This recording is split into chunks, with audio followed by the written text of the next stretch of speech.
अस्सलाम वालेकुम dear students, क्या हाल चाल हैं, कैसे हैं आप सब लोग। Welcome to the base academy. बच्चों, मैं हूं आपका फ़िज़िक्स इंस्ट्रक्टर अदील अख्तर और आज हम डिस्कस करने जा रहे हैं जी इलेक्ट्रिसिटी और मैग्नेटिज़म, जो बीएससी और बीएस का कोर्स है, magnetic field of a current carrying solenoid. Current carrying solenoid का मैग्नेटिक फील्ड हमने कैलकुलेट करना है, सोलेनाइड के अंदर भी और सोलेनाइड के बाहर भी, और यहाँ पर हमने अप्लाई करना है एम्पेयर्स लॉ। यानी कि आप यूँ भी कह सकते हैं कि ये एम्पेयर्स लॉ की एक एप्लीकेशन है। बच्चों, हम स्टार्ट करेंगे सोलेनाइड की डेफिनेशन से, फिर हम सोलेनाइड की टाइप्स को समझेंगे और फिर हम कैलकुलेट करेंगे magnetic field inside the solenoid और उसके बाद फिर कैलकुलेट करेंगे आउटसाइड द सोलेनाइड। तो सबसे पहले ये जानना ज़रूरी है कि एक सोलेनाइड क्या होता है। A long tightly wound cylindrical conducting wire is called a solenoid. अच्छा, क्या है जी? लॉन्ग वायर है जिसको हमने टाइटली वाउंड किया है। किसके ऊपर वाउंड किया है? एक सिलेंड्रिकल शेप में हमने उसको वाउंड किया है। ठीक है, इस वायर को क्या होना चाहिए? कंडक्टिंग होना चाहिए और ये वायर टाइटली वाउंड होनी चाहिए। इसकी वाइंडिंग कैसी होनी चाहिए? सिलेंड्रिकल शेप में। ठीक है जी। तो इस को हम कहते हैं सोलेनाइड। यानी कि हमारी जो कंडक्टिंग वायर है, अगर उसको ही हम ऐसे वाइंडिंग के साथ सिलेंड्रिकल शेप दे दें तो वही कंडक्टिंग वायर क्या बन जाती है? वही बन जाती है सोलेनाइड। अच्छा बच्चों, सोलेनाइड की हमारे पास दो टाइप्स होती हैं, एक एयर कोर होती है, एक आयरन कोर होती है। जो एयर कोर होती है उस सोलेनाइड के अंदर कुछ भी नहीं होता, यानी कि कोई भी कोर हम इस्तेमाल नहीं करते, एयर होती है वहाँ पर। और दूसरी जो है उसमें सोलेनाइड के अंदर कोर के तौर पर हम यूज़ करते हैं किसको जी? आयरन को। दोनों से क्या फ़र्क पड़ता है ये भी मैं आपको समझाता हूँ, लेकिन यहाँ पर गौर करें। एक सोलेनाइड जो है, जैसा कि हम अब हमारा नॉलेज ये बन चुका है कि जब भी हमारे पास करंट होता है उसके साथ एसोसिएटेड होता है एक मैग्नेटिक फील्ड। ठीक है, अब यहाँ पर ये जो सोलेनाइड है, जब इसमें से करंट फ्लो करेगा तो जाहिर बात है उस करंट की वजह से भी एक मैग्नेटिक फील्ड होगा। वो मैग्नेटिक फील्ड, उसकी शेप कैसी होगी, उस मैग्नेटिक फील्ड को हम कैसे कैलकुलेट करते हैं, उस मैग्नेटिक फील्ड की कैसे डायरेक्शन निकालते हैं, ये सारी चीज़ें हम डिस्कस करने जा रहे हैं। अच्छा, यहाँ पर देखें, एक बार मैग्नेट जो होता है, बार मैग्नेट में एक नॉर्थ पोल होता है, एक साउथ पोल होता है। अगर बार मैग्नेट के बाहर देखा जाए तो magnetic field lines north pole से निकलती हैं और किधर जा रही होती हैं? साउथ पोल की तरफ।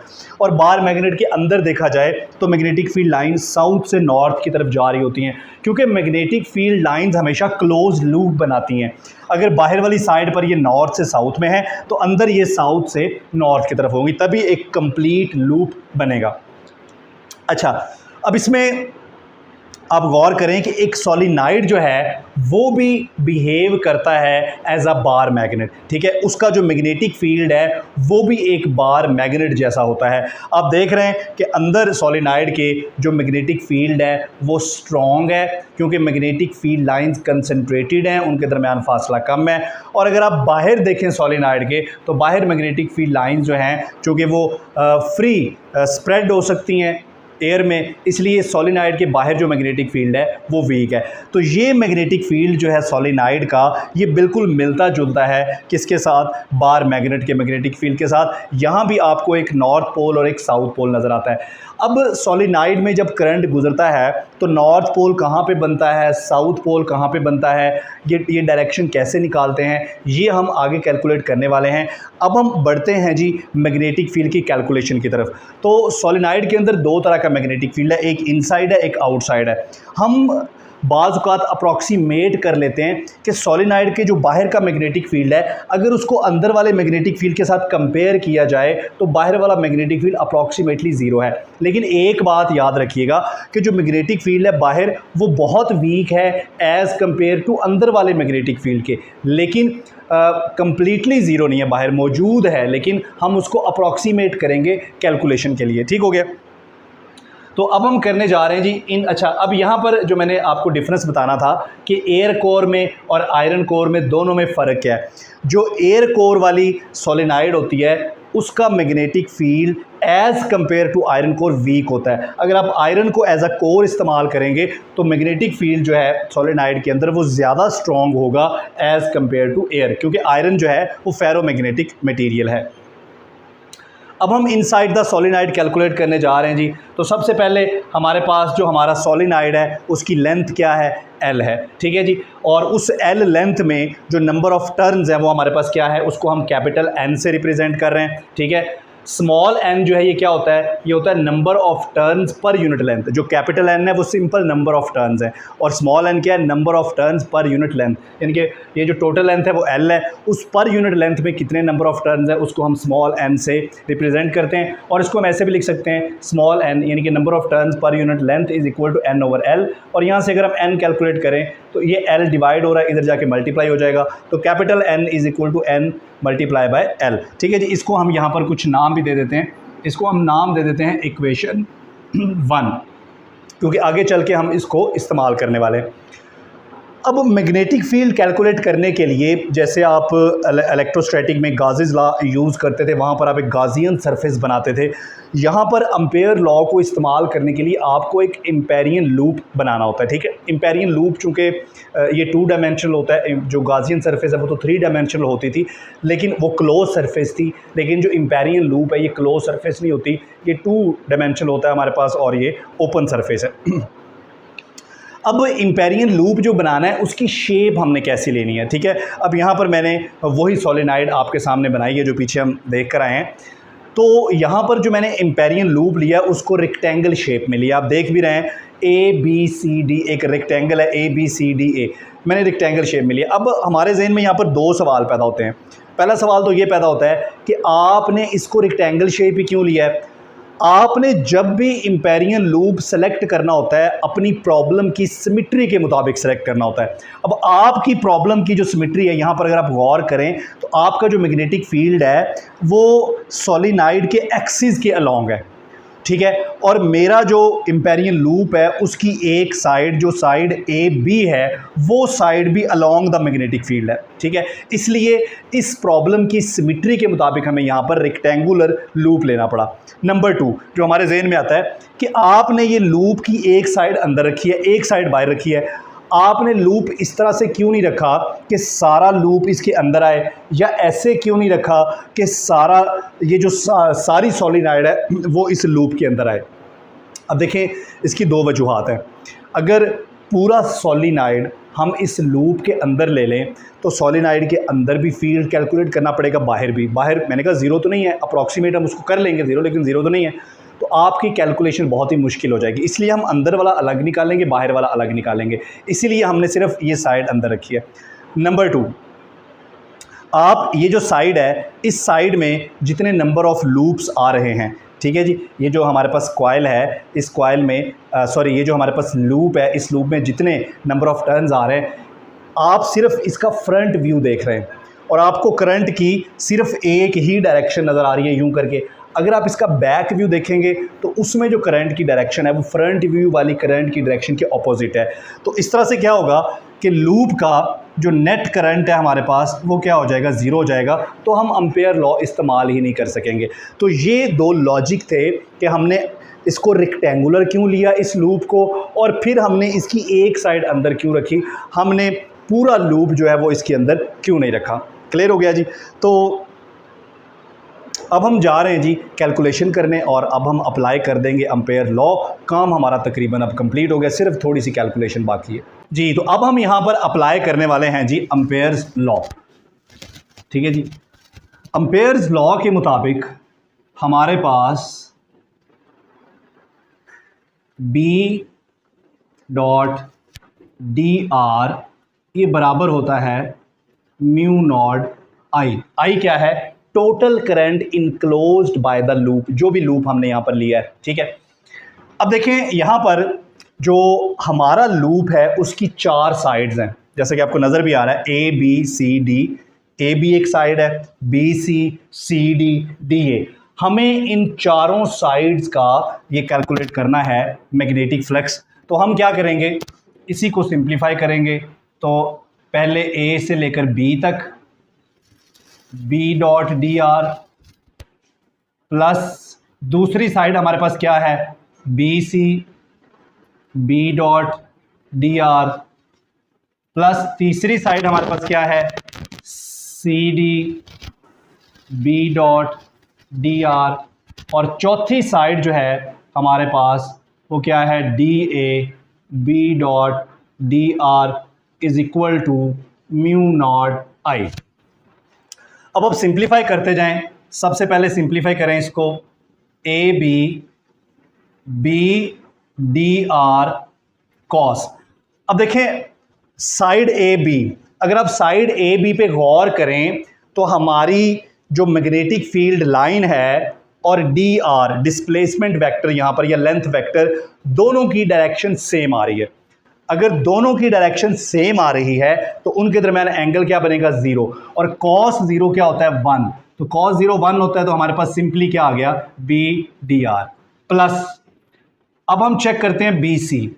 अगर बी सी साइड आप चेक करें तो मैग्नेटिक फील्ड लाइन वो तो अलोंग द एक्सिस है, और यहाँ पर जो बी सी साइड है इसका जो डिस्प्लेसमेंट वेक्टर है या लेंथ वेक्टर यहाँ पर ये परपेंडिकुलर हो गया मैग्नेटिक फील्ड लाइन के। जब परपेंडिकुलर हो गया तो cos 90 हमारे पास क्या हो जाएगा, जीरो। तो यहाँ से ये वाला फैक्टर जो है ये जीरो हो जाएगा, प्लस सी डी। अब सी डी साइड जो है ये वैसे ही हमारी लूप से बाहर, हमारे इस सोलेनॉइड से बाहर है, आउटसाइड है। और यहाँ पर हमने कहा कि मैग्नेटिक फील्ड इनसाइड के साथ अगर कंपेयर करें तो वो बहुत ही वीक है, इतना वीक है कि आप उसे ज़ीरो अप्रॉक्सीमेट कर सकते हैं। तो यहाँ पर अगर हम मैग्नेटिक फील्ड को ज़ीरो अप्रॉक्सीमेट कर लें तो यहाँ भी हमारा ये फैक्टर क्या हो जाएगा, ज़ीरो हो जाएगा। अब हमारे पास फाइनली बचा है जी साइड डी ए। अगर आप साइड डी ए पे गौर करें तो साइड डी ए में भी हमारा जो डिस्प्लेसमेंट वेक्टर है, लेंथ वेक्टर है, उसके साथ मैग्नेटिक फील्ड वेक्टर का एंगल 90 डिग्री बन रहा है, लिहाजा cos 90 क्या होगा, वो भी जीरो हो जाएगा। तो हमारे पास क्या बचा जी, म्यू नॉट आई। ठीक है, अब ये तीन फैक्टर तो जीरो हो गए, हमारे पास आ गया, देखें बी जो है, अब हमने कहा कि be inside the solenoid uniform होता है, ठीक है, और इसी वजह से हम बी को आउटसाइड ऑफ इंटीग्रेशन लिख लेंगे। ठीक है जी, यहाँ पर सिंपली हमारे पास बचेगा D R which is equal to mu naught I, और यहाँ पे डी आर लेंथ वेक्टर, ठीक है जी, इसकी अगर इंटीग्रेशन करें तो साइड ए बी जो है इसकी कंप्लीट लेंथ आ जाएगी। उस लेंथ को हमने सपोज क्या किया था, L, so B L is equal to mu naught I. इसको हम नाम दे देते हैं जी इक्वेशन 2। अब यहाँ पर हमारे पास जो आई है ये टोटल करंट है, ठीक है जी। अब ये टोटल करंट किसके बराबर है, इसको हम कैलकुलेट करते हैं। अब देखें हमारे पास जो टोटल करंट है, हमारे पास n नंबर ऑफ टर्न्स है, और हर टर्न के अंदर हमने शुरू में बताया था कि हमारे पास हर टर्न के अंदर करंट कितना है, आई नॉट है। तो आई जो है ये क्या आएगा, n नंबर ऑफ टर्न्स है, और हर टर्न में कितना करंट है, आई नॉट। लेकिन ये जो कैपिटल N है इसको हम n मल्टीप्लाई बाय L लिख सकते हैं, लिहाजा ये हमारे पास आ जाएगा I is equal to N L into I naught. तो ये हमारे पास है जी टोटल करंट। अब इस टोटल करंट को हम यहाँ पर पुट करेंगे इक्वेशन 2 में, तो हमारे पास आ जाएगा B L is equal to mu naught N L I naught. अब एल से एल कैंसिल हो जाएगा, तो मैग्नेटिक फील्ड हमारे पास क्या आ गया जी, मैग्नेटिक फील्ड हमारे पास आ गया mu naught N I naught. So ये है magnetic field inside the solenoid. So ये हमने मैग्नेटिक फील्ड कैलकुलेट कर लिया इनसाइड द सोलेनॉइड।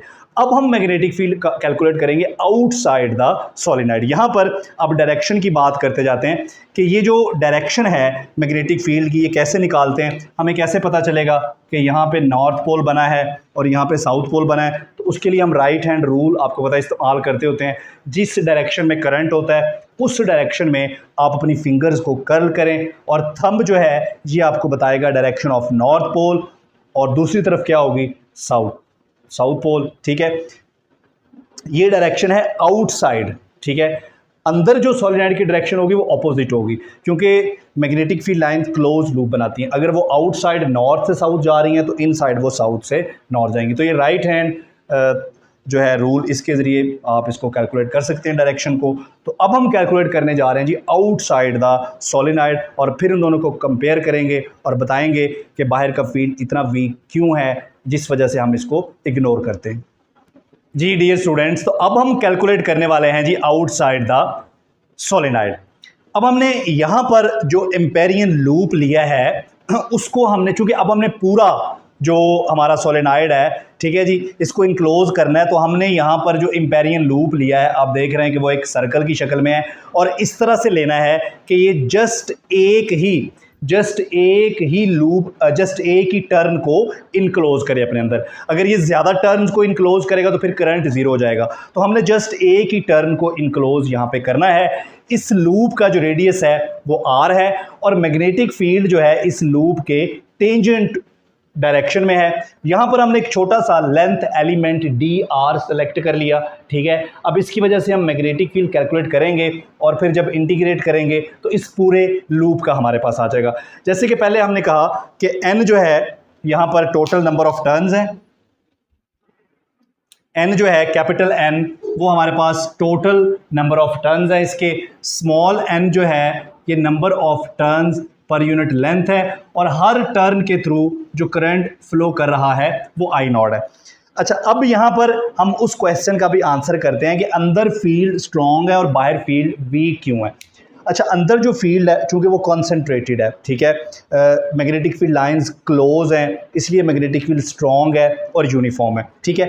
अंदर जो है सोलेनॉइड के मैग्नेटिक फील्ड वो फ्रीली स्प्रेड नहीं हो सकता, लेकिन बाहर चूँकि कोई रिस्ट्रिक्शन नहीं है, कोई पाबंदी नहीं है, इसलिए सोलेनॉइड के बाहर मैग्नेटिक फील्ड एयर में स्प्रेड हो सकता है। इस वजह से बाहर मैग्नेटिक फील्ड वीक होता है। उसके अलावा ये जो लूप्स हैं, ये लूप चूँकि एक दूसरे के बहुत करीब हैं, ये जो टर्न्स हैं ये एक दूसरे के बहुत करीब हैं। इन टर्न्स का जो मैग्नेटिक फील्ड है इनसाइड वो क्या होता है, ऐड हो जाता है, जिससे मैग्नेटिक फील्ड स्ट्रॉन्ग हो जाता है। जबकि बाहर अगर आप निकलें तो इसके जो दोनों साइड्स हैं, अगर आप एक साइड का व्यू देखें, सोलेनॉइड का फ्रंट व्यू देखें तो करंट की डायरेक्शन आपको कुछ और लगेगी, लेकिन अगर आप इसका बैक व्यू देखें तो करंट की डायरेक्शन कुछ और लगेगी, जिसकी वजह से जो मैग्नेटिक फील्ड है आउटसाइड वो एक दूसरे को कैंसिल आउट करता है, जिसके नतीजे में बाहर वाला मैग्नेटिक फील्ड बहुत ही वीक हो जाता है, और अंदर वाला चूंकि ऐड हो जाता है तो वो स्ट्रॉन्ग हो जाता है। अब मैग्नेटिक फील्ड कैलकुलेट करने के लिए हम यहाँ पर अप्लाई करेंगे जी अम्पेयर्स लॉ। अम्पेयर्स लॉ के मुताबिक जो हमारा मैग्नेटिक फील्ड है that is B dot dr is equal to mu naught I। अब इसको सिंप्लीफाई करें, ठीक है जी। अब यहाँ पर देखिए आप, ये मैग्नेटिक फील्ड है। अगर मैग्नेटिक फील्ड के कंपोनेंट्स आप यहाँ पर बना लें तो एक हमारे पास ये नॉर्मल कंपोनेंट बन सकता है, और एक वो कंपोनेंट बनेगा जो अलोंग द लूप है। हमें कौन सा कंपोनेंट लेना है, जो अलोंग द लूप है, ये वाला कंपोनेंट B का, ठीक है। अब ये कंपोनेंट जो अलोंग द लूप है dr के साथ उसका एंगल क्या बनेगा, चूंकि दोनों अलोंग द लूप हो जाएंगे तो एंगल 0 बन जाएगा, लिहाजा हमारे पास ये आएगा B dr cos 0 1 होता है is equal to mu naught I। अब यहाँ पर B को हम बाहर निकाल लेंगे, dr is equal to mu naught I। dr यानी कि ये जो पाथ एलिमेंट आपने ये लेंथ एलिमेंट सेलेक्ट किया है, अगर इसकी इंटीग्रेशन करेंगे तो ये एक सर्कल बनेगा, और ये कंप्लीट लेंथ जो है वो सर्कल के सर्कमफेरेंस के बराबर आएगी। लिहाजा ये जो dr है ये हमारे पास आ जाएगा 2 पाई r जो है इस लूप का रेडियस है जो हमने यहाँ पर लिया है, और b is equal to mu naught I। So b यहाँ से हमारे पास क्या आ गया, mu naught I over 2 pi r। So this is magnetic field outside, ये हमारे पास मैग्नेटिक फील्ड है जी आउटसाइड। अब इन दोनों को हम करते हैं कंपेयर, इसको आप नाम दे लें जी इक्वेशन 3, और इससे पहले जो हमने मैग्नेटिक फील्ड निकाला है inside B is equal to mu naught NI, इसको नाम दे लें इक्वेशन 4। इक्वेशन 3 पे इक्वेशन 4 को डिवाइड कर दें, यहाँ पर मैं इन लिख देता हूँ इनसाइड, तो B outside divided by B inside is equal to, B outside क्या है, mu naught I over 2 pi r, और इसको डिवाइड कर देंगे हम म्यू नॉट NI के साथ। यहाँ पर म्यू नॉट I और म्यू नॉट I क्या हो जाएंगे, कैंसिल। हमारे पास जो मैग्नेटिक फील्ड बचेगा B आउटसाइड, ये डिवाइड हो रहा है, इधर जाके multiply, B inside divided by 2 pi r और ये वाला n। सो मैग्नेटिक फील्ड जो आउटसाइड है वो देखें, magnetic field inside divided by 2 pi r n। अब ये जो 2πrn है ना, इसकी वैल्यू काफ़ी बड़ी होती है, लार्ज वैल्यू होती है। अगर ये लार्ज वैल्यू है तो ओवरऑल वैल्यू क्या हो जाएगी, कम हो जाएगी। यही वजह है कि बी नॉट जो है आउटसाइड मैग्नेटिक फील्ड जो वीक है, हमने इसको मैथमेटिकली भी प्रूव कर दिया। पहले तो हमने जस्ट इसका कॉन्सेप्ट समझा, यहाँ पर हमने इसको मैथमेटिकली भी प्रूव कर दिया। तो ये था जी हमारा आज का लेक्चर, उम्मीद है आपको समझ आया होगा। अगले लेक्चर में हम magnetic field due to toroid calculate करेंगे। अगर आपको लेक्चर अच्छा लगे तो अपने दोस्तों के साथ ज़रूर शेयर कीजिए, हमारे चैनल को सब्सक्राइब कीजिए, वीडियो को लाइक भी कर दीजिए। मिलते हैं नेक्स्ट वीडियो में। Thank you.